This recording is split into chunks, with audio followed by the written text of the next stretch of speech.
Permit me to extend a very warm and sincere welcome to each and every one of you, my dear ones. On behalf of the executive and members of our temple, I can see many of the devotees from our temple are here. And those of you near and far, we're so very happy to have you with us this evening for Divine Satsang. I can assure you that this evening is going to be one replete with a lot of information. It is going to be an evening of enlightenment. It is going to be an evening filled with inspiration. And it is for those who have a listening ear, an ear to learn, and an ear to become a greater Gyan Yogi. Our Vyasji, my dear ones, is a very humble individual. Jina Ji is a Vedanta teacher at the Chinmaya Mission, Guyana. She completed the Chinmaya Mission's Vedanta course in Trinidad in 2014 under Swami Prakashananda Ji. She has taught and served at the ashram in Toronto for 10 years, and Jina Ji is now posted to serve and teach full-time at Chinmaya Mission, Guyana. Chinmaya Mission, Guyana is currently conducting a Jnana Yajna for 108 days at 108 different mandirs across Guyana, teaching the entire Bhagavad Gita, a few verses each night. They're going to many mandirs across Guyana, from Crabwood Creek in Berbice Quarantine to Essequibo Coast. Tonight is night 35. Can we give them a round of applause, everybody? I'm sure we're in for a treat again. How many times do we hear a Swamini, a female, speaking to all of us? It is sometimes very rare. You'll find a male personality seated. And so this evening we look forward to our Vyasji, Jina Ji, your presentation, and I'm sure all our devotees are eager to listen to you. My dear ones, I encourage you, when it is time for us to sing and chant, please sing and chant and clap along and become actively involved in our satsang this evening. And so without further ado, I hand you over to our very eloquent Vyasji. Vyas Maharaj ki jai.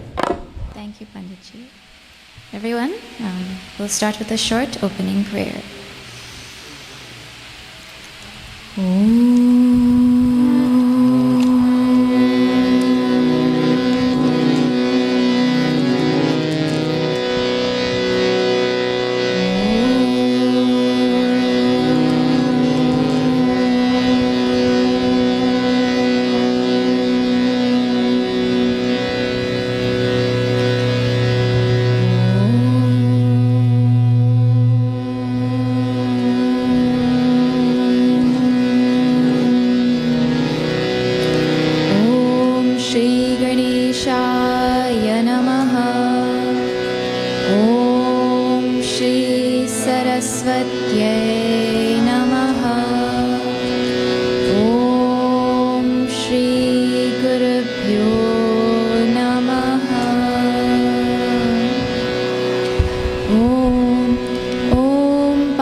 Bhagavad Gita Bhavadveshini Namostute Vyasa Vishala Buddhe Pullara Vindayata Patra Netra Yena Tvaya Bharata Taila Purnaha Prajvalito Jnanamaya Pradipaha Prapanna Parijataya Totra Vetraika Parnaye Jnanamudraya Krishnaya Gitamrita Duhe Namaha Sarvopanishado Gavo Dogdha Gopalanandanaha Partho Vatsa Sudhir Bhokta Dugdham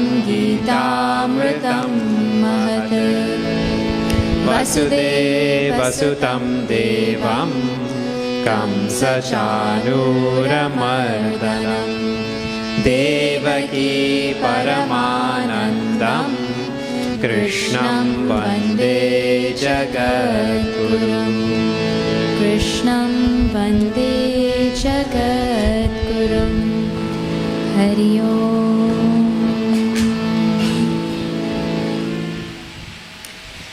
Hari Om, everyone, and a very good evening to all of you.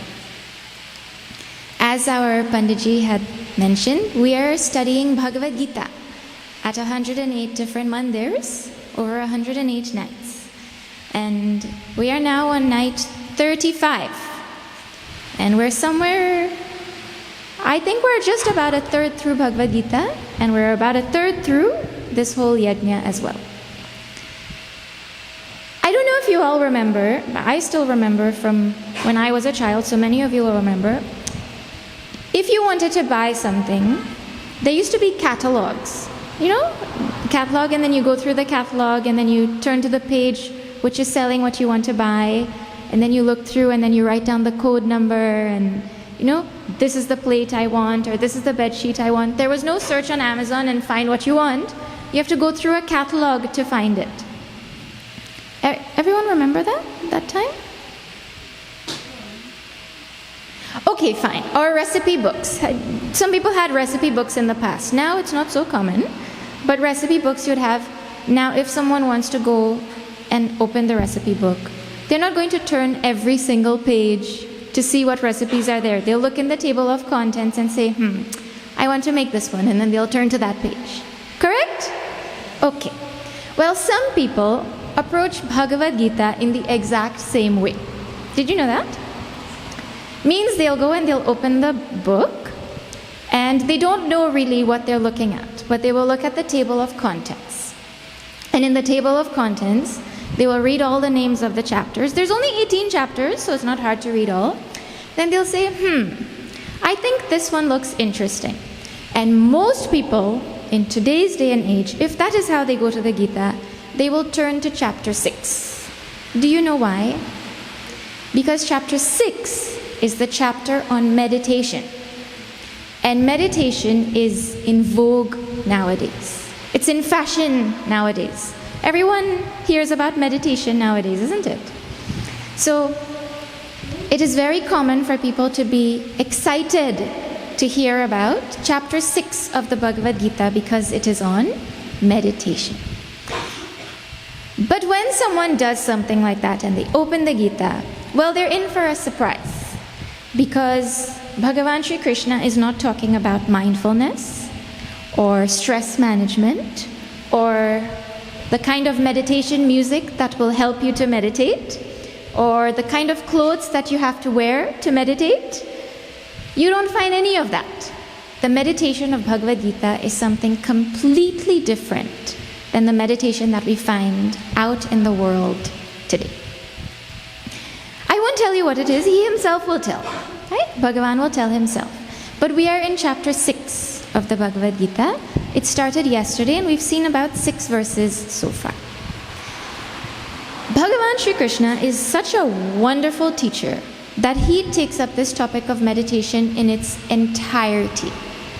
Do you remember when you were in school and you had to write an essay or you had to write a news report, for example? The teacher would mark if you answered 5 questions. Do you remember? What, when, where, why, who, and then how. Well, Bhagavan Sri Krishna, in dealing with this topic of meditation, he addresses all these 6 questions plus 3 more. He talks about the obstacles that might come in meditation, how to overcome them, and he also describes the vision of someone who has successfully reached the goal that is sought when one meditates. So it is a complete chapter that talks about everything related to this most wonderful word called meditation. Before we start, let me tell you a little bit about this Arjuna friend of ours. Bhagavad Gita is a conversation between Lord Krishna and Arjuna. And when the Bhagavad Gita started, well, they were on the battlefield.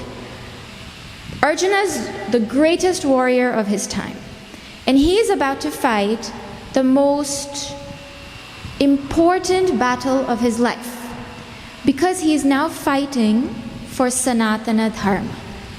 And on this battlefield, right when the conches have been blown and he is about to get up and the whole army is depending on him, Arjuna looks on the other side and he sees his uncle and his grandfather and his cousins, and he says, Bhagavan, I cannot fight. I will not fight. And he drops his weapon like a little chicken, literally. And he gives Bhagavan all reasons why he shouldn't fight. Then Bhagavan says, you have to fight. And Arjuna again tries to say, no, I can't fight. Then finally, Arjuna surrenders. And he says, okay, Bhagavan, I don't know what is right, what is wrong. I don't know what to do. You tell me. But in the very next verse, again he says, but I will not fight. Arjuna's famous line is, I will not fight. At that time he says, I will not fight, meaning I will not fight until you tell me why or you make me ready to fight. So now Bhagavan Shri Krishna starts to teach. And Bhagavan Shri Krishna teaches from the highest level, and he explains to Arjuna from every point of view why it makes sense for him to fight. And at the end of all that, Arjuna hears, there are two paths in life, the path of knowledge and the path of action. This is what Arjuna hears. And he says to Bhagavan, well, can I choose the path of knowledge instead? Why? Because he doesn't want to fight. And Bhagavan says, no, you got it wrong. There aren't two paths. It is one path. It starts with action and it ends in knowledge. Then Bhagavan talks a little bit more. And then he hears Bhagavan Krishna saying, there are two options for the path of knowledge. You can do action or karma sannyasa, where you give up action. And Arjuna asks, can I take that option where I give up action? Again, he's finding a way where he will not fight. So now Bhagavan understands Arjuna perfectly. Now the topic of meditation is going to start. What do you think Arjuna's question would be? Bhagavan, can I do meditation instead of fighting? Logical conclusion of what Arjuna might ask, right?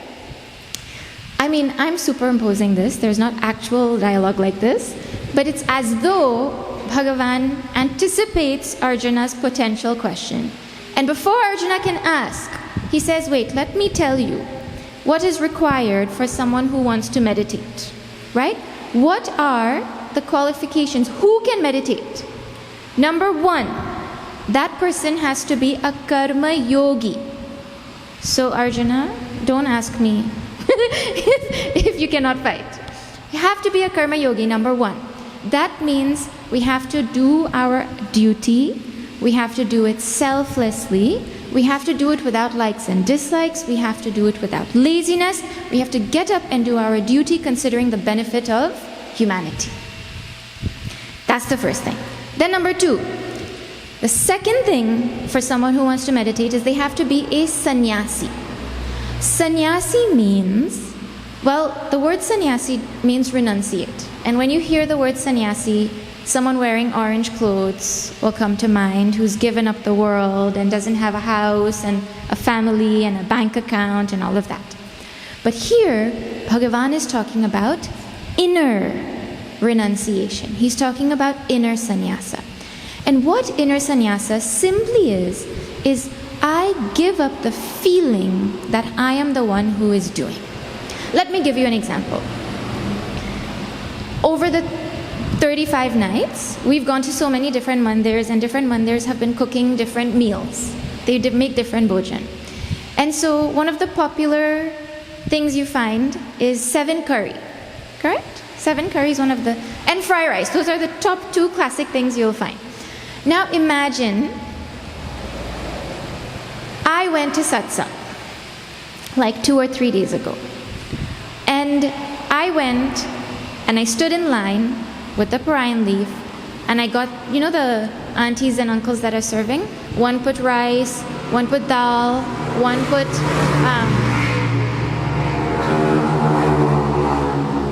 One put pumpkin, one put chana aloo, everyone put things right. Then I take this leaf filled with food and I take it to Devji and I say, look, I made 7 curry for you. Is that a fair statement? I made 7 curry for you. He will look at me and say, what's wrong with you? How did you make this? You were not here. What are you talking about? Are you okay? Can you say the person who went and got food and gave it to somebody made it? You cannot say, I made that food. Okay. Now you take this example. Next. If I come to the mandir and I take the arti tali and I take a wick and I take the ghee and I take the flowers and I put the wick in the arti tali and I put the ghee in the arti tali and I put the flowers around, can I say I made the arti tali? Yes or no? It's a yes or no question. Well, by that logic, I should say I made the 7 curry? Correct or wrong? So, something happened where I cannot say I made the 7 curry. But the same action, when I put those 2 or 3 things together, I say I made the arti tali. Well, in Bhagavad Gita, in the past chapters, Bhagavan Sri Krishna encouraged us to think about how when we do actions, we should come to see how we are not really doing it. Just in the same way where I make the arti tali, but I cannot say I made it. Right? So we renounce doership while we're doing the action. That is what is referred to as sannyasa. So someone who can do something without feeling like, it's because of me this thing is happening, you know? That person is now ready for meditation. Then Bhagavan also talked about how we need self-effort and we need self-confidence. Because to be able to meditate, it requires a lot of effort. So Bhagavan says we have to be ready to put in that effort and we should have the confidence that we can do it. If you have all of these things, well, now you are ready. Ready for what? Ready for more preparations. So let us see what those preparations are. We will chant now. We're on verse 7. We're starting with verse 7 of chapter 6 today. So we'll chant 6 and 7 and 8, and then we will see the meaning of that. If you've been following, then you will know we chant Shri Krishna Sharanam Mama and the verses, and everyone has to chant along as well. Now, I am not Guyanese, so I don't have a beautiful voice like all of you. So please sing along so it sounds beautiful, okay? Okay. Shri Krishna Sharanam Mama, Shri Krishna Sharanam Mama, Shri Krishna Sharanam Mama, Shri Krishna Sharanam Mama, Shri Krishna Sharanam Mama,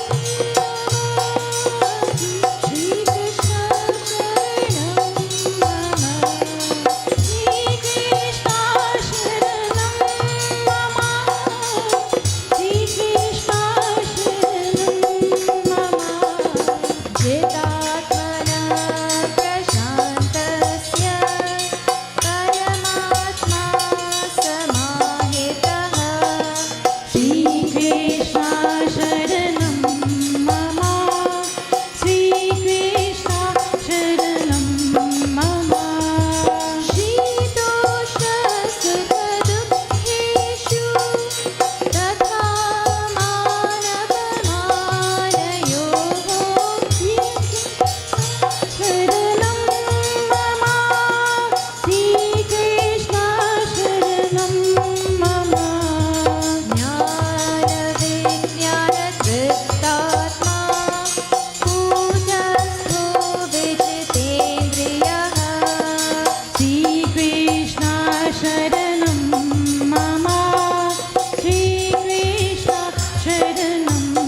pitch of my harmonium player and my voice are different. That's too high for me. Anyways, Bhagavan Shri Krishna says, Paramatma Samahitaha. The Supreme Self, the bliss of the Supreme Self, becomes revealed to that person who is Jitatmanaha. That person who is Jitatma, who has mastered their mind. They've conquered their mind. This is the first thing. Why is it important for us to conquer our mind? Because we are using our mind for meditation. You know, if you're going to drive a car and go in a car on a journey, well, you have to make sure that that car is working properly. If someone tells you, you can use this car, but it hasn't been used in 2 years, well, you're going to first make sure if it even turns on, isn't it? Because when the car just sits there, it might not come on. Then you have to make sure, if I drive it, at least the brakes should work when I press the brakes. And imagine you're driving and you turn the steering wheel this way and the car goes there. Well, that's not a car that you can feel safe in. So in the same way, we're using the mind on this journey of meditation. And so because of that, we have to make sure that this mind is in our control. Just like when we drive a car, we should feel like that car is in our control. If the mind does not cooperate, meaning I tell my mind to sit here, and what does the mind do? It wanders. It goes to Jamaica, and it goes to Trinidad, and it goes everywhere else except stays here. Then I'm wasting my time. That's like, if the mind doesn't cooperate, if you're sitting here in satsang, then being in satsang is also a waste of time. Because you're pretending to be here, but really you're somewhere else, isn't it? So the first thing is being able to conquer our own mind. Then, having done that, the next one is easy. Prashantasya. For the person who has conquered their mind, actually it is very easy for them to remain calm, quiet, composed. Because the more control I have over my mind, the more control I have over my life. And then my life becomes calm and controlled. The other thing Bhagavan Krishna says is, Shitoshna sukha dukkheshu tatha man apamana yoho. That person is balanced in all the pairs of opposites, like hot and cold, like joy and sorrow, and like praise and, what is the opposite? Praise and insult. They're balanced in the midst of all of these pairs of opposites. That doesn't mean to say that the person is emotionless. I mean, then there would be no difference between that person and the floor. The floor has no emotions, right? So what does it mean to be balanced in the pairs of opposites? Bhagavan, here. You know, in Ramayana, when Sita ji gets married and she's leaving and going with Bhagavan Ram, Janakji Maharaj, who is given as an example in Bhagavad Gita for a realized master, he cries at that time. When Dashrath ji dies, Bhagavan Sri Rama cries. When Sita ji is kidnapped and Bhagavan Sri Ram can't find her, he cries. So emotions are felt. There's joy and there's sorrow, isn't it? If Bhagavan Sri Krishna can feel emotions, Bhagavan Sri Rama can feel emotions, what is this saying that we should be balanced in joy and sorrow and all the pairs of opposites? This is what it is like. Basically, if my mind is affected by something, I should be able to quickly bring it back to balance. What happens to us? You go out in the morning and you're walking to work, and someone turns and looks at you and says, "Good morning, fatty." And you turn and you're like, did they just say that? Now they have gone their way and they have lived their day and they have done all their duties. And here I am thinking, I can't believe that person called me a fatty. And the whole day, that's all you think about. That means there wasn't any balance in the pairs of opposites because my mind has held on to that thing and it is still disturbed.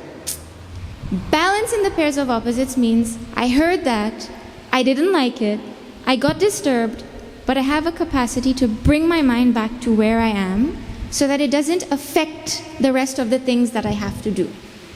For example, if Bhagavan Ram didn't have this capacity to have balance of mind, well, when Sita ji was kidnapped and he went looking for her and he met Shabarima, how could he have talked about the 9 forms of devotion with her if he was too busy crying?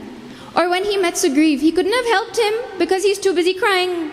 So the capacity to become balanced again after we have become affected by the emotion is what we're supposed to try to develop.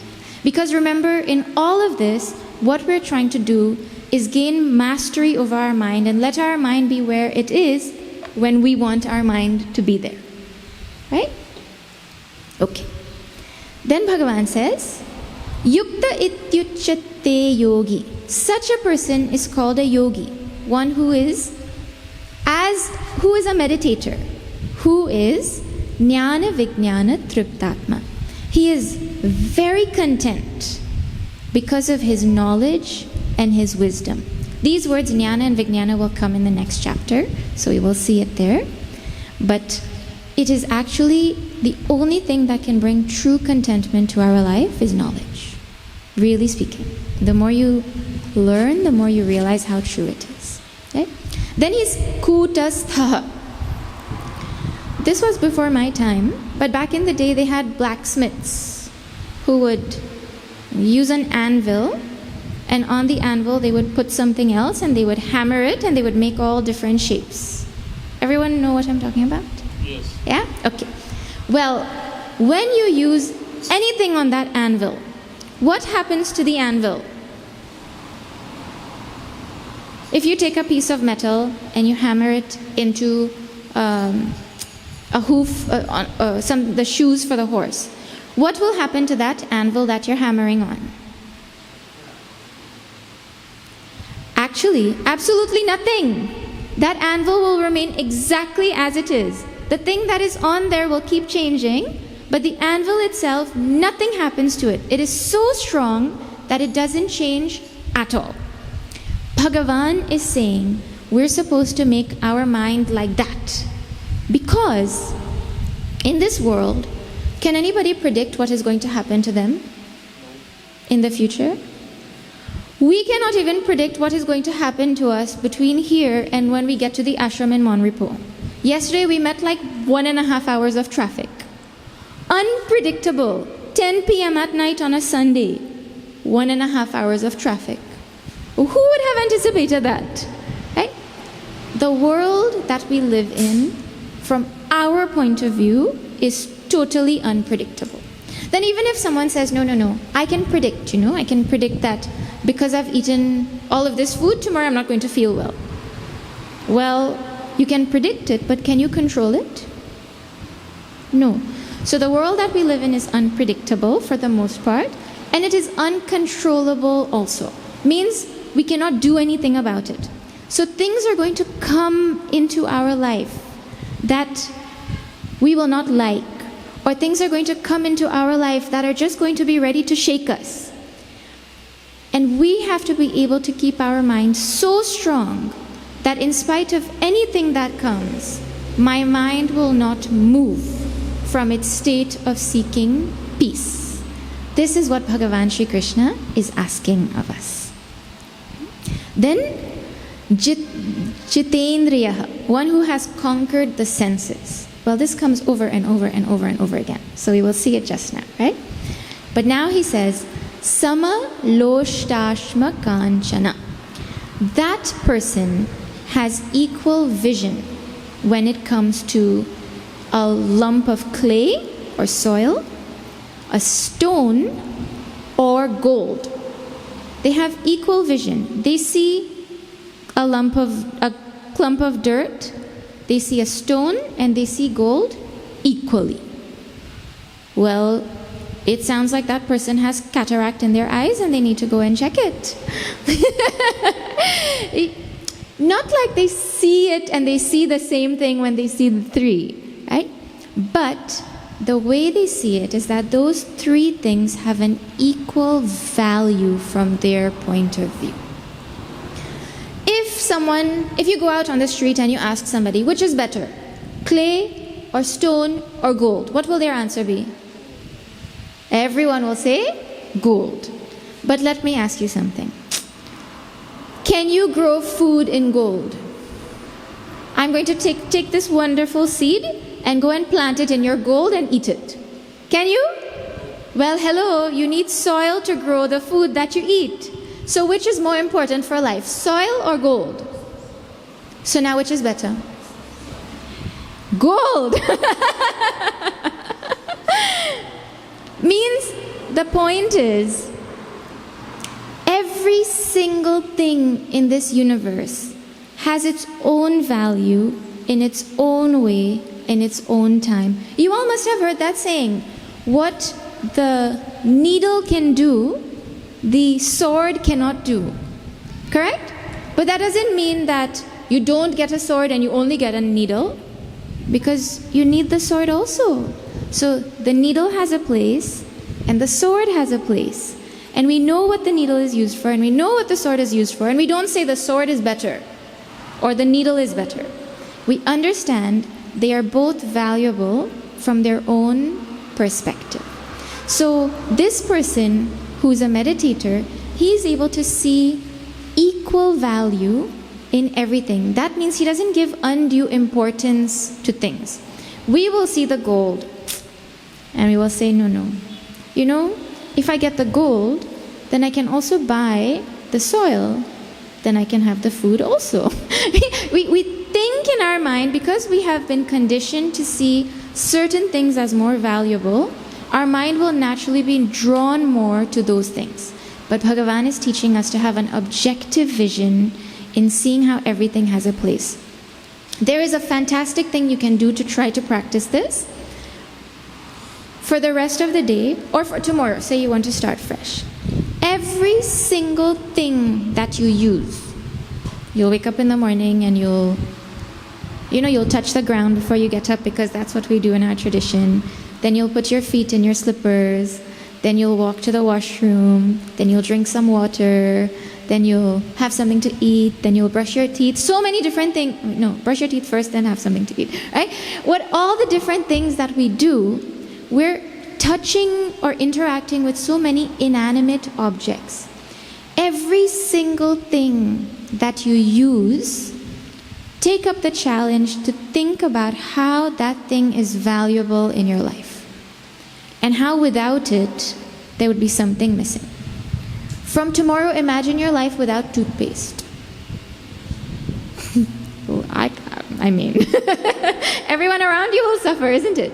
So, every single thing that we use, we think about the value of that thing, and slowly our mind develops this quality of seeing how every single thing is different and yet equally valuable.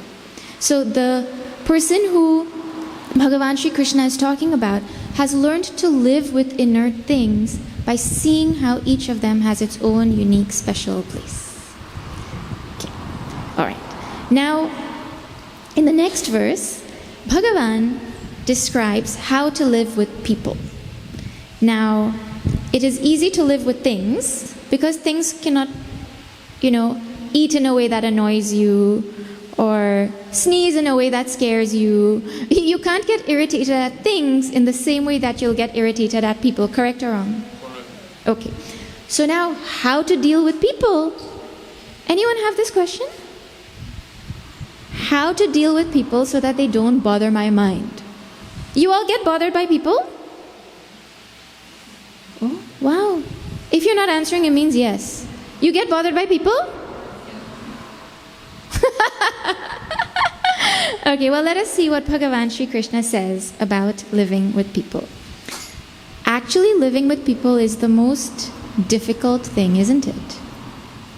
Because we have so many expectations of people, and then they don't fulfill the expectations, and then it upsets us. Okay, so let us see how he tells us to do it.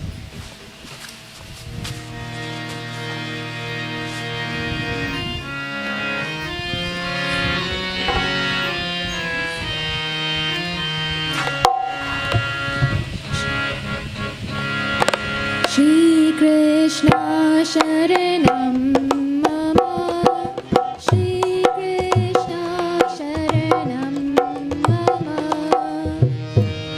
Krishna Sharanam Mama, Sri Krishna Sharanam Mama. Everyone please chant Shri Krishna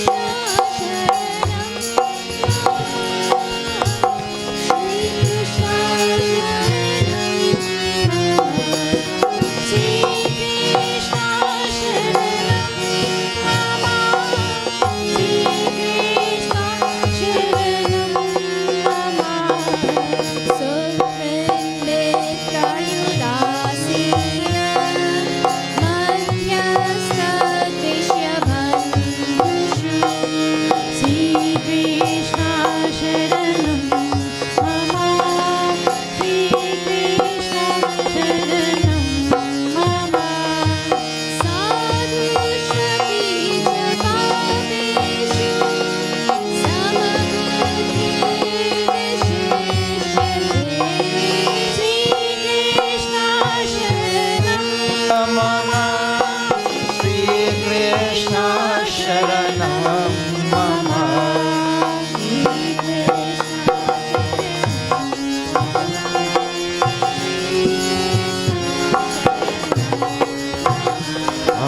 Sri Krishna Sharanam Mama, Sri Krishna Sharanam Mama, Sri Krishna Sharanam Mama, Sri Krishna Sharanam Mama, Sri Krishna Sharanam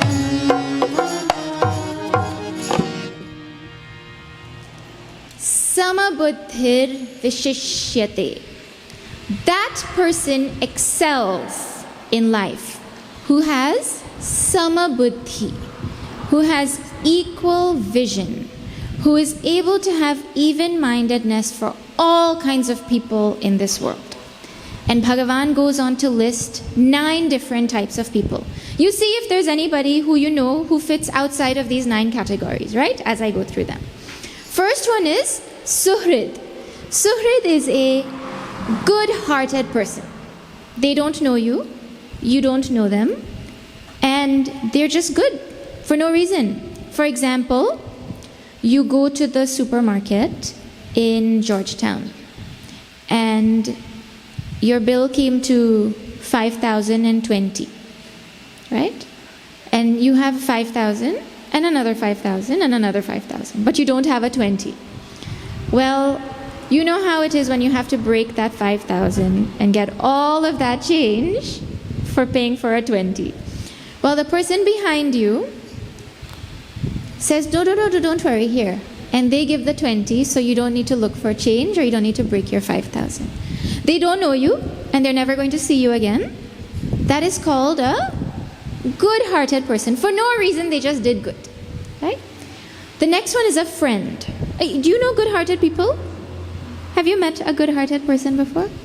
They're just nice for no reason, you know? It's nice to be around those kinds of people, isn't it? Okay, the next one is a friend, a mitra. Friend is somebody for you that you can count on, isn't it? You can count on your friend. Your friend will tell you things that you need to hear when you need to hear them also. But you know you can count on them when you need them. Ari, enemy. Who is an enemy? An enemy is somebody who knows how to give you trouble. They know how to cause trouble for you, right? So in this world, there are enemies also, right? An enemy is the next kind of person. Then you have people who are udasina. Udasina is somebody who is neutral. Neutral means they don't take any sides, and they also don't care nothing. I grew up in a country called Ghana. I think everybody in Guyana knows Ghana because of how the two get mixed up, right? Well, in Ghana, there's a phrase, he day like he no day. Means he's there, but it's as though he's not there. Well, somebody who's udasina, it's like it doesn't matter if he's there or not, because he's not getting involved in your business in any way. In North America, most neighbors are udasina. You know? Somebody could die in this house, and nobody around will know somebody has died. Because they're there living their own life, and you're there living your own life, totally just neutral to everybody around you. They don't cause trouble, but they don't do anything. Right? There's all people like that also. Then madhyastha. Madhyastha is a middle person, middle man, middle woman, middle person. Madhyastha is a well-wisher of both people. Right? So I want this person to be happy, and I want this person to be happy also. I'm not on either side, but I want both to be happy. A good example of a well-wisher will be someone like a matchmaker. You know the aunties who say, I think this person will be good with this person? They want both of them to be happy, right? But they're not related to either. In the middle. That well-wisher of both sides, madhyastha. The next one is a dveshya. We all have someone dveshya in our life. Dveshya means someone who you just don't like for no reason. They haven't done anything to you, but somehow you just don't jive. You know, they come in front of you and just their presence disturbs your mind. Do you guys know somebody like that? Everybody has this in their life. They don't have to do anything. It's nothing that they did. It might be from some past life that this thing is going on, that you see them and they irritate you. Right? Dveshya, someone who you just don't jive with for no reason at all. You can't get along with everybody in this world. Dveshya is one of those people. Then bandhushu, people who are our relatives. They're the next category. So bandhu doesn't only mean like blood relation. It also means people who feel like our relatives. Right? So we have those people in the world too. Then sadhus. There are sadhus in the world. Sadhus are good-hearted people, but the difference between a sadhu and a good-hearted person is a sadhu is good all the time. Even if their life is threatened, they do not give up on their values. So in this world we find sadhus also, right? And finally, if you were counting, now we're number 9. Papeshu. People who are papis. There's no translation for papi. I mean, someone might want to say sinner, but that doesn't really do justice. Someone who is doing adharma, right? That kind of person exists also in this world, engaged in all kinds of prohibited things. A spiritual person is supposed to have equal vision for all of them. What does that mean? Does that mean I'm supposed to now go and do namaskar to the criminal? And I'm supposed to go and say, hey, come, my dveshya, the person I just don't jive with, come, now let's be friends. Like that? Or we're supposed to now see everybody as good, and the person who's doing papa, I should say, no, I have equal vision, I see you like a sadhu. Well, that doesn't make any sense. Does that make logical sense? It doesn't make sense. So then how to understand this statement saying that he has equal vision for everybody?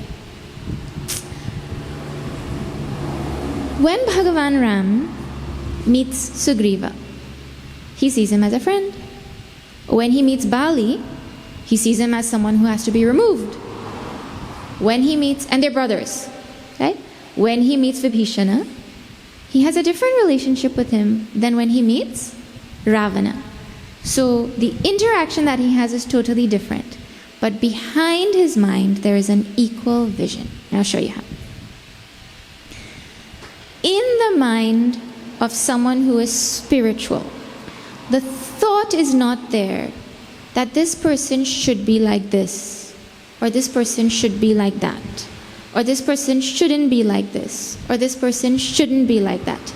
They don't have a thought in their mind, I can't believe that this person did that. They accept everybody exactly as they are. And we do this all the time. Just not with people, we do it with animals. I'll show you how. If you go to the zoo, in the zoo you will have monkeys, and lions and snakes and sometimes, I don't know, hamster and guinea pig and all those things, right? Well, you could go to the zoo, and they have something called petting zoo sometimes, where you can actually pick up the animals and touch them. So you go there and you pick up the hamster, and you're stroking the hamster and tickling it, and you bring it, you take a photo with it, a selfie or whatever. Try that with the lion. You go there and say, let me take a selfie with the lion. No. We know that we treat the hamster differently and we treat the lion differently. I can have equal admiration for the hamster and equal admiration for the lion. But I never think in my mind, the lion shouldn't be like this. The lion should be like the hamster. We accept the hamster as he is, and we accept the lion exactly as he is. Is that not how we deal with the animals? Even food or fruits, right? Nobody goes and picks up the orange and says, I want this orange to be pink, Why is it green? I want it to be pink. A child might say that and wish it was pink and wish it was different, but anyone who's grown up enough understands that things are different and you accept them as they are. And you enjoy the orange for an orange and you enjoy the pink fruit as a pink fruit. Well, in the exact same way, this is how we're supposed to deal with people in the world. Number one, we accept them without complaining or wishing that they were different. I wish this person wasn't like this. That thought is not there in the mind of someone who's trying to gain control over their mind. Then the second thing is, I will change my way of dealing with them. I don't expect the lion to change, but I will change the way I will go and I will approach the lion. So now if you find someone and you know that they're a papi, or you know that they're a dveshya, or you know that they're your enemy, well, you're going to have to change the way you approach them. You don't expect them to change for you to approach them the way you want. This is what Bhagavan is teaching us. How to deal with people? Well, we allow them to be exactly who they are, and we change the way that we deal with them. This world has a place for every single person. And the thought that really helps is this. Do you not want to be accepted exactly as you are? Or you want to be asked to change to be accepted? We want to be accepted exactly as we are. And I tell you, we will be a good-hearted person for some people. We will be a friend in some people's minds. We will also be an enemy in people's minds, isn't it? We will be someone who people just don't like to see us. Oh God, this girl again, right? We will be every single one of these things for different people in this world. So just like we want them to accept us exactly as we are, we also now accept them exactly as they are. And we understand, accept them, and then we change the way we interact with them. This is Bhagavan's super secret for dealing with people. Well, it sounds easy. It is easy if you try. Okay? If you just think, but I want to be accepted, so let me accept them. Not wanting to change them, suddenly the acceptance becomes a lot easier. Okay. Now someone might say, well, just imagine your life where in a whole day you meet different kinds of people and none of them have the capacity to bother your mind. So the way your mind would be irritated when you met one person and your mind would be annoyed when you met another person, now all of a sudden you live your whole day and there's no annoyance and there's no frustration and your mind is totally peaceful. I think that would be an amazing way to spend a day, right? So now someone might say, well, I want to be able to see the world like that. I want to live like that. What preparations do I have to do to be able to bring my mind to that state? So now Bhagavan continues to describe how to gain this great result and how to prepare further for meditation. So we will chant now number 10, 11, and 12. Everyone, please chant along.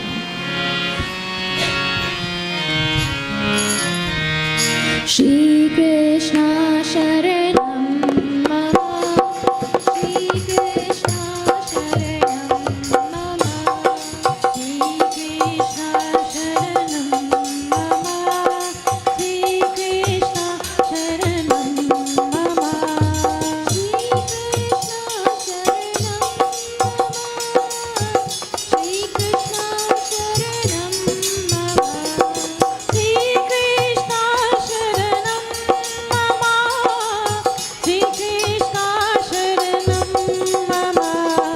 Yogi Yunjita Satatam Atmanam Rahasi Sthitah. Shri Krishna Sharanam Mama. Shri Krishna Sharanam Mama. Ekaki Yata Chittatma Nirashira Parigraha. Shri Krishna Sharanam Mama. Shri Krishna Sharanam Mama.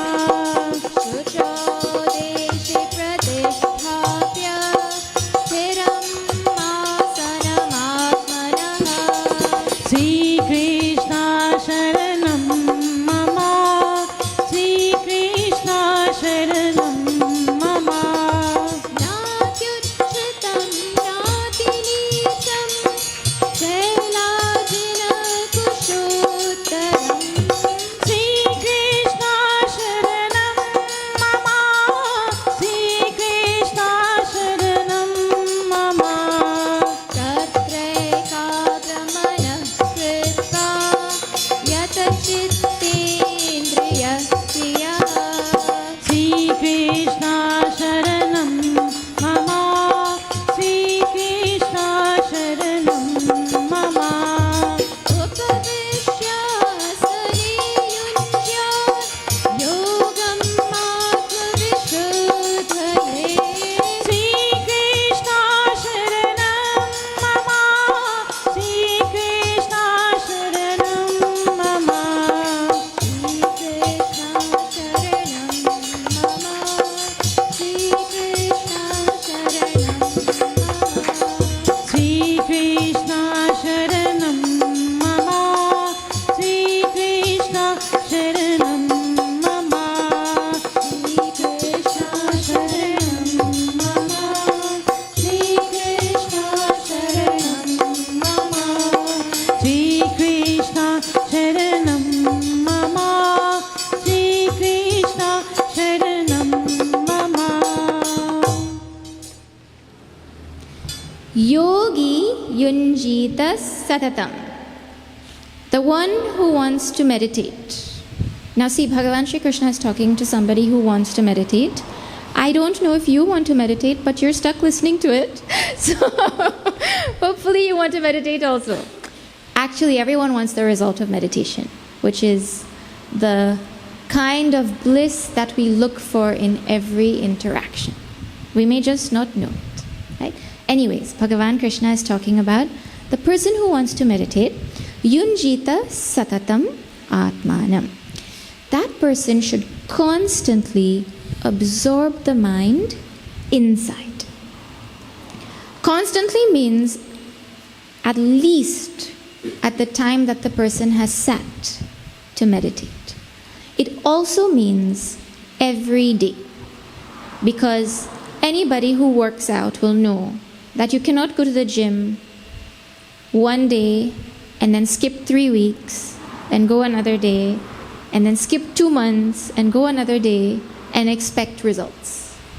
You all agree? Nobody can expect results with that. Even if you could, say, for 1 week, I will go every day for half an hour to the gym.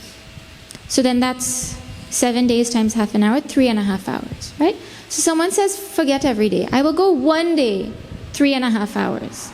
Once a week, 3.5 hours, I will go to the gym to save myself going and coming. Will that have the same effect as the person who goes for half an hour every single day? Impossible. In the same way, if someone wants to meditate, they have to do it every single day. So this is something that we do regularly, like exercise. I mean, we don't exercise regularly, but if someone exercised regularly like that, right? Then rahasi sthitaha, staying in a solitary place. It means you, and the next word is ekaki, all alone. Meditation is the one sadhana that cannot be done in a group. You know, we come to the mandir and then we sing together and we do puja together and we go on yatras together. So many different sadhanas are there, which we do as a community, which we do as a family, which we do as friends. But meditation is the one sadhana that we are supposed to do absolutely alone. Have you seen teenagers who say we're going to do group study? Have you met teenagers like that? Mom, I'm going to my friend's house to study today. We're going to do group study. How much study gets done over there? You know, when I was in university, we would go to the library to study, right? And it came to a point where our friends would ask each other, are you going to the library tomorrow? And they would say, no, I actually have to study, so I'm going to stay home. Because when they go to the library, all they do is gaff and make jokes and get distracted, right? So it's the same with meditation. If we can start with groups, you know, okay, a group meditation to learn how to meditate and all, but eventually we're supposed to be able to go and sit absolutely alone and meditate. If you decide, I want to meditate with my spouse and my children, well, day one, it might work. Everyone will come and sit. Day two, somebody will be 2 minutes late and you will get upset and you will get frustrated and then you cannot meditate that day. Then the next day you will remember how they were late, and without them being late also you're already frustrated with them. so when we meditate, we're supposed to meditate all alone. Ekaki, all alone. Right? Then yata chittatma, keeping our body and our mind totally under our control. Nirashir, free from all hopes and expectations. You know, some people sit for meditation and they think, you know, I heard when you meditate you get all these kinds of siddhis, superpowers. So they sit and they meditate, and then after like a few days they open their eye to check, am I levitating yet? You know, have I developed siddhis yet? Can I read the mind of my neighbor so I know really what they think of me? We're supposed to meditate without any of those kinds of hopes or expectations. Meditation is not to develop siddhis. Or some people sit and calculate. You know how we calculate everything in this world? Okay, well, if I start today and I meditate 5 minutes today, and every day I meditate for 5 minutes, well, in a week I will get good at it, you know, then I can do 10 minutes. Then in 2 weeks, maybe I can do 15 minutes. And at the end of the year, wow, I'll be doing a whole hour of meditation. We're not supposed to be doing any of that calculation. That is all hopes and expectations. When we sit for meditation, we drop all of those things. And then, aparigraha. Aparigraha means without, it has two meanings. One is without any kind of paraphernalia. You know, if somebody signs up for a meditation class, well, they're told you can buy meditation music, you can buy a meditation mat. Have you heard? You can buy meditation clothes, you can buy meditation agarbatti, this special agarbatti to help you to meditate. All different things. Meditation is a fashion now, right? And anything that becomes a fashion becomes expensive. So the same thing, you know, in the past, we would go to the shop down the road with your own box, and they would put the dal and the rice and the oil in your box, and then you would bring it home. You know, nowadays, if you want to take your own box to go and fill it, because being environmentally friendly is in fashion, they charge more for that. To take your own box, for them not to put it in a packet, you have to pay more because it is environmentally friendly. In the same way, because meditation is in fashion, well, they have to sell things to make money around it. In Bhagavan Sri Krishna's description, there's no space for any of this paraphernalia. You don't need to buy or find meditation music or clothes or a mat or anything. If people are not careful, I think people could start marketing meditation air.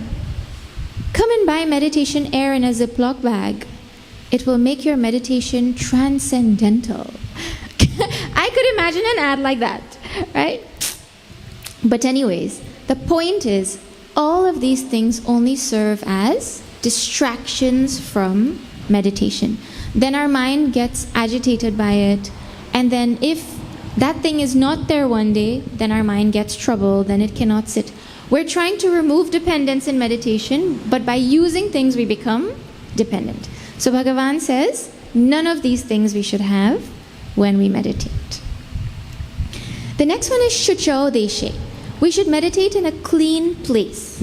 Now clean in two ways. Clean place means physically clean, and it should also feel pure and holy like that. So the place could be naturally clean, or you would have to clean it, right? But pure meaning it should be associated with spirituality. Imagine I said to you, well, you know, I cleaned my kitchen really well last night. So today I'm going to meditate in my kitchen. Can you meditate in the kitchen? I mean, you can try. But when you go to the kitchen, what comes to mind? Well, the food comes to mind. So you will be meditating on food. So the place helps our mind to be in tune with what we are doing. Right? The place should invoke spiritual thoughts in our mind. So you find a place that is clean and that inspires your mind spiritually. So you can find like if there's not a whole room in your home, then a little corner in your home where you're going to meditate, where you light a diya and you put a picture of Bhagavan or an Om or something, so that your mind is trained that when I go to that space, it knows that now it is not going to think other things, it is only going to think about the meditation that I'm going to do. So you prepare your environment and you allow your mind to say, okay, now I know.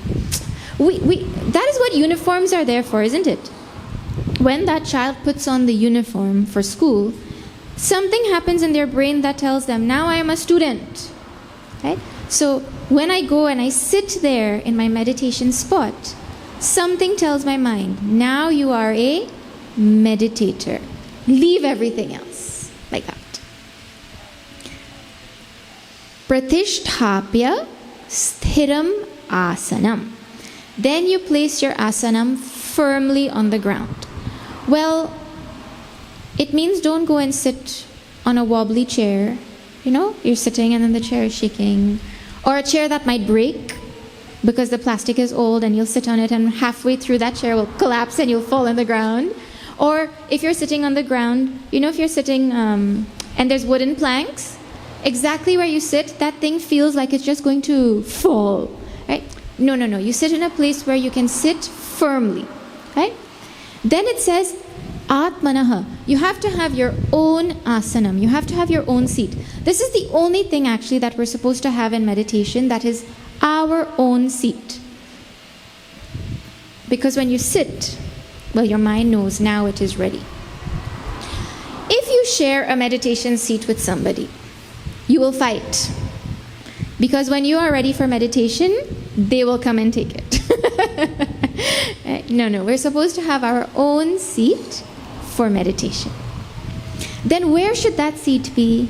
See how kind Bhagavan is. He is describing every possible question we might have. He says that seat should be natyutritam nati nicham. That seat should not be too high or too low. You know, some people are really funny. That person will say, you know, I always wanted to meditate in the Himalayas, in the cool, peaceful, serene Himalayas. Well, we don't have Himalayas here, so I'm going to take the highest stool that I can find, and I'm going to sit there and I'm going to pretend I am meditating in the Himalayas. That person will fall asleep halfway through meditation and fall on the floor. You're not supposed to sit too high. Then we're not supposed to sit too low also. Too low means some people will say, no. I want to meditate in a cave. Where will you go and find a cave now? Or maybe they find a cave also. But if you're not used to the height or the depth, breathing is not easy in those different, the pressure is different, right? Anyways, actually this is starting to sound like Goldilocks. You know? Not too hard, not too soft, just right. Not too hot, not too cold, just right, like that. So the place should be not too high, not too low. Well, if you're able to sit on the ground, you sit comfortably on the ground. If you're not able to sit on the ground, then you sit comfortably on a chair. That is all. Right? Now he describes the seat. Hear this. He says, Chela jina kushottaram.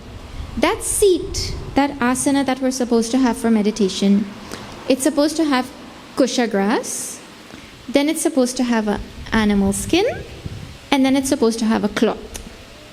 So now someone who is listening to this will say, well, I can't meditate because I'm a vegan and I don't use animal products. So Bhagavan, what do you have to say to that? Well, remember, Bhagavan is talking about a different time period where meditation would happen outside in the middle of nature. These things were used to help prevent bugs and to help not be on the cold ground, you know, in the morning when it's super cold. But we live in Guyana, we don't need any of these things, right? So very simply, the thing for us to take from this is you get a seat that is not too hard or not too soft. If it is too soft, do you know what happens when you sit on a seat that is too soft? Like the couch? Whoever sits straight on a couch? Is it possible to sit straight on a couch? Man, this is what happens on the couch, isn't it? And if the thing is too hard, then whole day you're moving to try and get comfortable. So we're supposed to have a seat that is comfortable. And you know the seat is comfortable when you can forget about it. You know, like when you wear shoes that are too tight, you feel those shoes. If you wear shoes that are too big, you feel those shoes also. But if you wear shoes that fit just right, you forget you're wearing shoes, isn't it? So we're supposed to get an asana, which when we sit, we forget we're sitting on it also, like that. Right? Then he says, Tatra, now over there, in that asanam, on that seat that we've just described, Mana ekagram manakritva. We have to make our mind single-pointed. That means we have to think only one thought. And this is an extremely difficult challenge because the problem is the mind only knows how to do two things. The mind knows how to wander and have 1,000 thoughts at the same time, or the mind knows how to have no thoughts and go to sleep. I'll tell you how you can check this.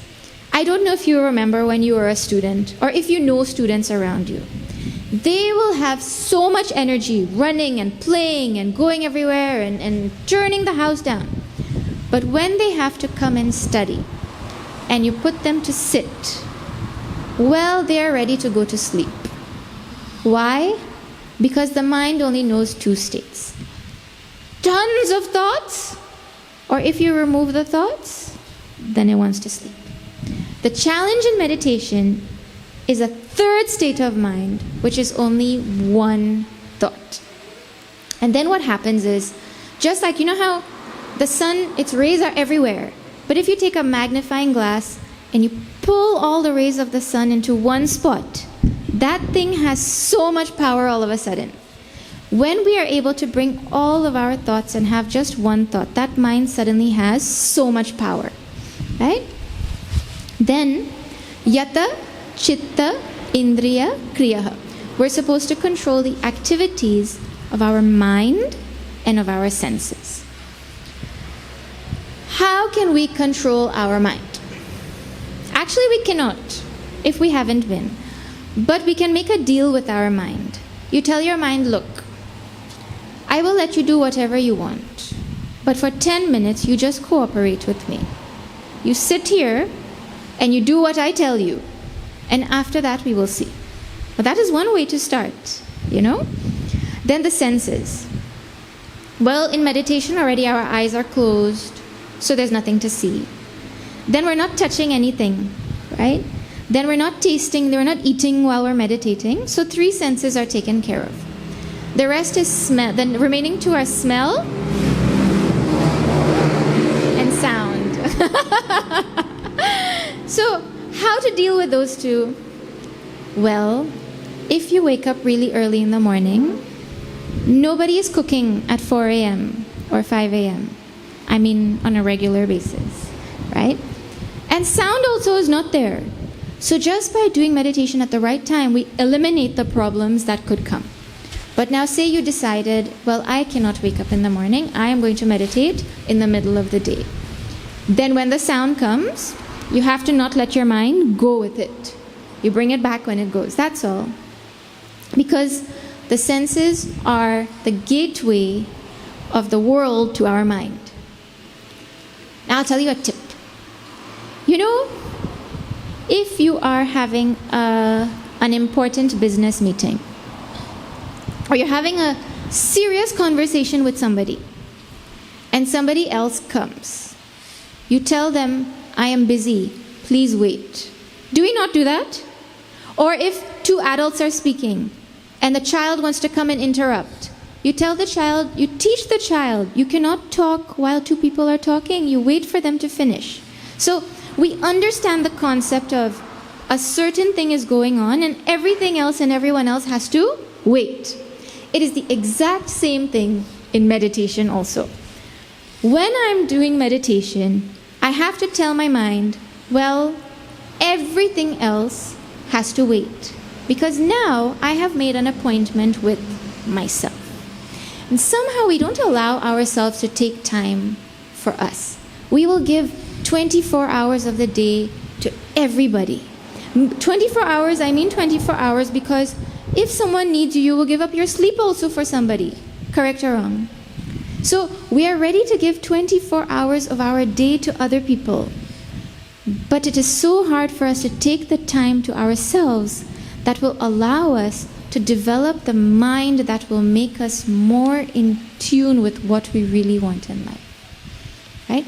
So Bhagavan Sri Krishna is saying, unhesitatingly, we should be able to withdraw our mind and senses and say, this time is for me and me alone. Then Upavishyasane, sitting on that seat, Yunjat, we quieten that mind, and Yogam Atma Vishuddhaye. We meditate. Why? For the purpose of purity of mind. Right? Purity of mind means all the things that prevent me from feeling that my nature is happiness, I remove them. Have you all heard that? Chidananda Rupaha Shivoham Shivoham. Everybody can sing.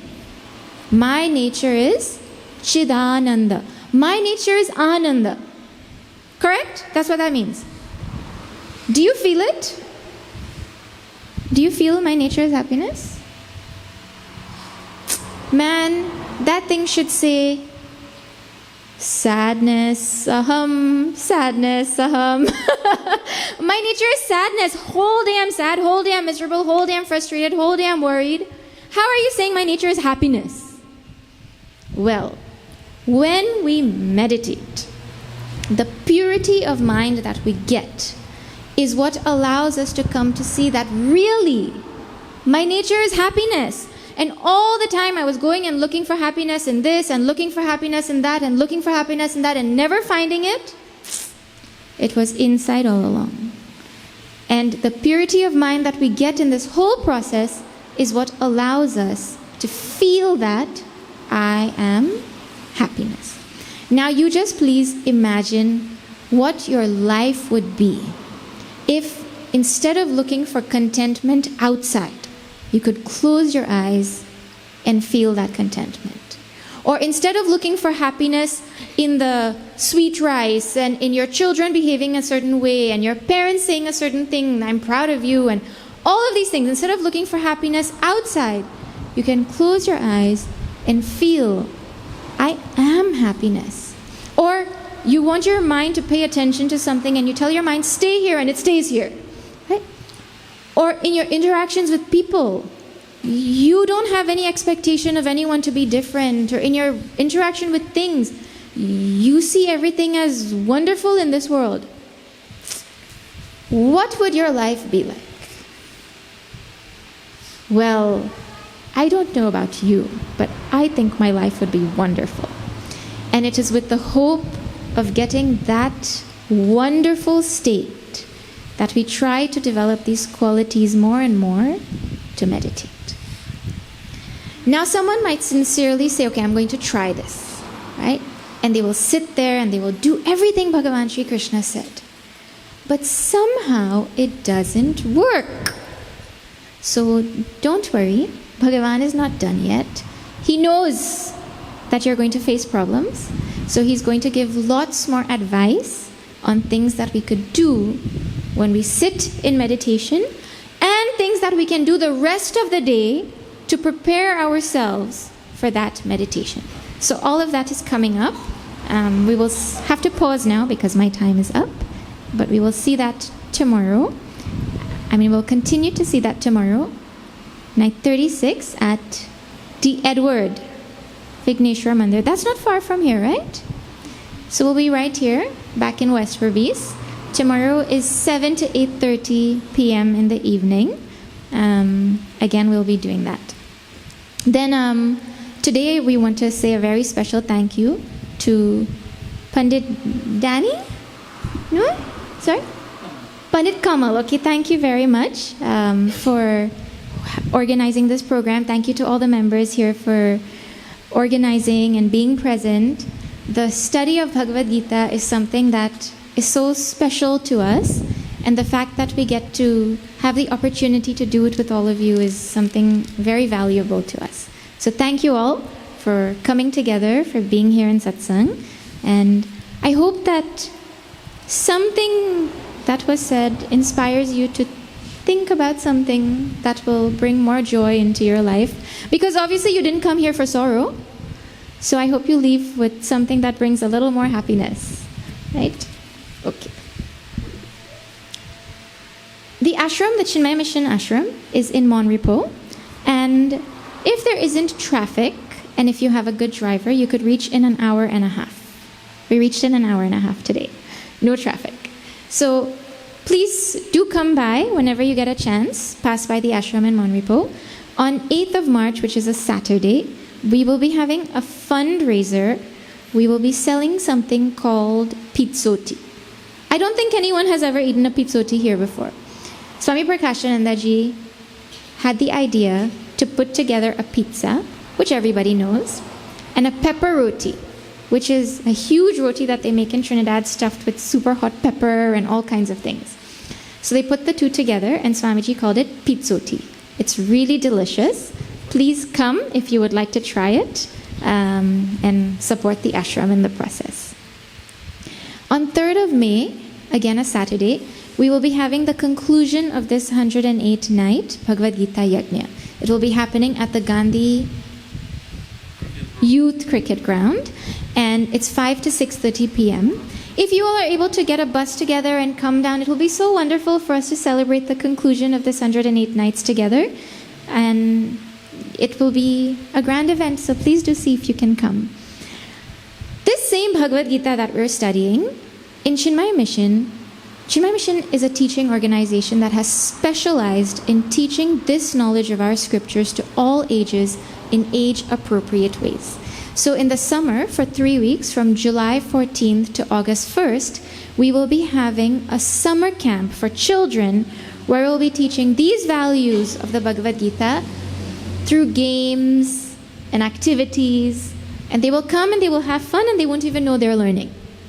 I know it's far, but if there's a group that is interested, we can organize a bus that will bring them every day and bring them back also. So please speak to us and we'll see if there's interest. We can organize something like that. Okay. In Monrepo and online, so many different classes have started. Over here, we're going through the Bhagavad Gita and at such a fast pace, like 6-7 verses a night. But if you're interested in studying this thing slowly and systematically, there are classes for all ages on all different types of scriptures. You can learn Sanskrit, Ramayana, Bhagavad Gita, everything. Please do check our Facebook page. You'll find the details there. Or you can speak to Brahmachari Dvajot, Devji, myself. Okay. Now, if someone wants to study this knowledge properly, fundamentally, not once a week, a little bit here, a little bit there. They want to really understand this knowledge fully. And they want to commit their life to the learning and the teaching of this knowledge. Chinmaya Mission offers a 2-year Vedanta course where you go and you stay at the ashram and you study this every single day from 5:30 in the morning until 8 p.m. This course is starting in Trinidad on October 2nd, but you have to be unmarried, you have to be under 30, and you have to have a degree, any degree. What you don't need to be is a boy. Means it's for both male and female. It is not, conventionally people think only men or only boys do this, but it is not true. Anyone is allowed to study this knowledge. So if you know anybody who is interested in this, please do let them know and let them come and have the most transformational 2 years of their life. All right. I will pause now and we will do Aarti. After Aarti, I'll pass it back to Panditji for closing.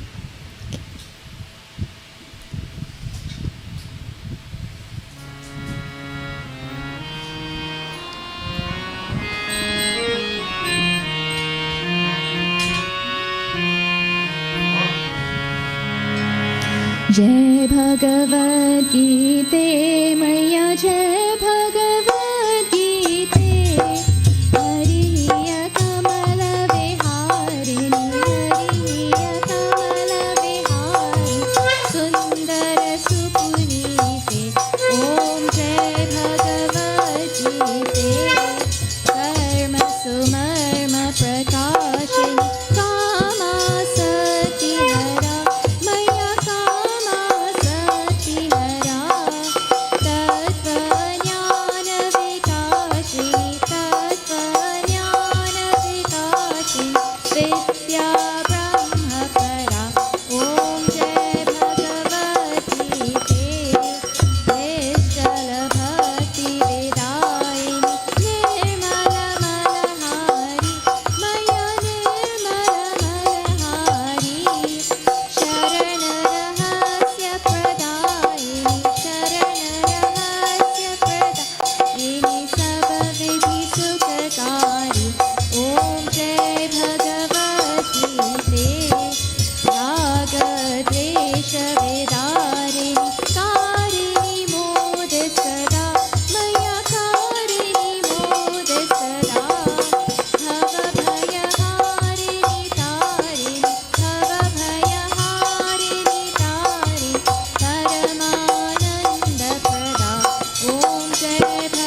Bhagwati ते मैया जय भगवती ते हरिय कमल विहारी हरिय कमल विहारी सुंदर सुपुनीते ओम जय भगवती ते ओम जय भगवती ते ओम जय भगवती ते मंगलम भगवान विष्णु मंगलम गरुडध्वजः मंगलम पुंडरीकाक्षं मंगलायतनु हरिः त्वमेव माता शपिता त्वमेव त्वमेव बन्धुश्च सखा त्वमेव त्वमेव विद्या द्रविणं त्वमेव त्वमेव सर्वं मम देव देव ॐ पूर्णमद पूर्णमिदं पूर्णात् पूर्णमुदच्यते पूर्णस्य पूर्णमादाय पूर्णमेवावशिष्यते ॐ शान्ति शान्ति शान्तिः हरिः ॐ श्रीगुरुभ्यो नमः हरिः ॐ बोलिए वृंदावन बिहारी लाल की जय श्री सत्य सनातन धर्म की जय श्री सद्गुरुनाथ महाराज की जय हर हर नमः पार्वती पतये हर हर महादेव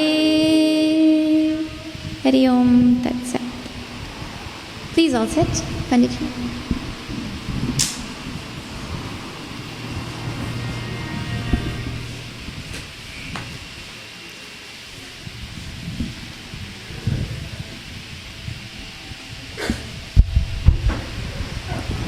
प्रेम से बोल श्री वृंदावन बिहारी लाल की, श्री रामचंद्र भगवान की, उमापति महादेव की, Guru Maharaj ki jai. Everybody, let's give our Vyasdev Jina ji a round of applause, a loud round of applause for bringing to us an evening that was filled with inspiration. This evening, my dear ones, the Katha was centered around meditation. It is an important tool for controlling the mind, And this evening, Vyasji, Jina ji would have highlighted a number of things that can be used in our daily lives to deal with the challenges, Life not easy, As soon as you step out of your house, something bother you, right? You wake up with problems, you go to sleep with problems. But these tools that Bhagavad Gita is offering allows us to calm the mind and allow us to revert back to our true self, the self that allows us to have peace and also to know that peace is within us. Again, we would like to, on behalf of the executive and members, extend a big thank you to, and can we give them a round of applause, the Chinmaya Mission, for coming to our temple, for gracing this occasion, coming and sharing the beautiful, beautiful, timeless knowledge. My dear ones, the Bhagavad Gita will be here, was before us, is with us this as we live, and will continue to be there to guide, to elevate, to enlighten. And so we are so thankful for the mission for coming and sharing with us with these beautiful, rich teachings of our scripture. I want to encourage you tomorrow evening. Katha continues at the Edwards Vigneshwar Mandir, same time, same channel. Katha continues, my dear ones, at the Vigneshwar Mandir in the Edwards. Please do join the devotees there as we continue to learn more. And knowledge is empowering, my dear ones. It helps us to live a better life, etc. So once again, thank you so much to all of you wonderful souls for coming. We have delicious bhojan. Please ensure you receive your arti, atar, prasadam. Bhojan has been prepared for all. If you go outside, you will see there is a table and there are some books there. I want to encourage you to please, if you can purchase a book, there are a lot of knowledge inside of those books that you can read in your own time. And while Swamiji and while Devji, Jinaji, all of these wonderful, hard-working members of the mission are carrying out their work, they might not be accessible to us, but these books are there. We can have them at our convenience to read and definitely to learn more. Right? So let us read more and become more inspired. And so once again, on behalf of all of us here at the temple, Prem Sabol Shri Govinda Bhagavan ki, blessings to all of